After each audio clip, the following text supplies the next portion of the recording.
This channel does not promote any violent, harmful, or illegal activities. All content provided by this channel is meant for an educational purpose only.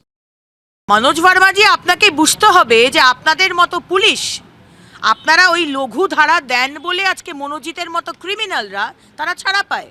দিনের পর দিন মহিলাদের ওপর অত্যাচার হয়েছে, এটা ম্যাক্সিমাম ধর্ষণ। এর আগে কত ধর্ষণ হচ্ছে কে জানে? গভর্নমেন্ট এডেড কলেজ এই পশ্চিমবঙ্গে হাজার হাজার মনোজিতরা করছে, এটা আমরা এখনো জানি না।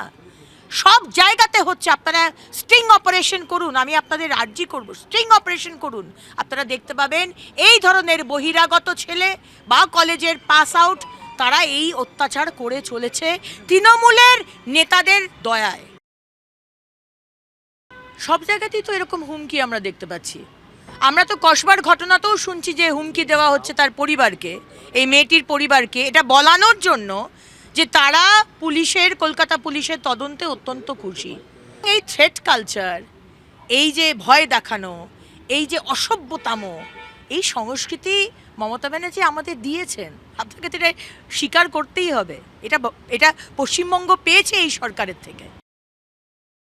আমার মতো মানুষরা আমরা আজকে ভারতীয় জনতা পার্টিতে এসেছি তার নীতি, আদর্শ এবং মাননীয় প্রধানমন্ত্রীর যে ভিশন তার জন্য। সুতরাং নীতি বেসড দল, আদর্শ বেসড দল, নেতা বেসড দল নয়। কার্যকর্তারা সবাই মিলে আমরা টিমওয়ার্ক করে আগামী 26-এর আমাদের যে লড়াই, আমাদের যে ফোকাস, আমাদের যে পাখির চোখ, আমরা সেই দিকে যেই হন রাজ্য সভাপতি, আমরা তার নেতৃত্বে হৈ হৈ করে ঝাঁপিয়ে পড়ব।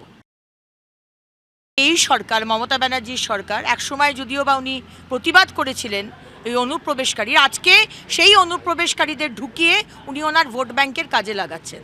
তাই যারা ভোট দেবে, সার্টেন বছরের পর থেকে যেটা বিহারে লাগু করা হয়েছে ইলেকশন কমিশন, পশ্চিমবঙ্গেও লাগু করুক, বার্থ সার্টিফিকেট দেখা হোক।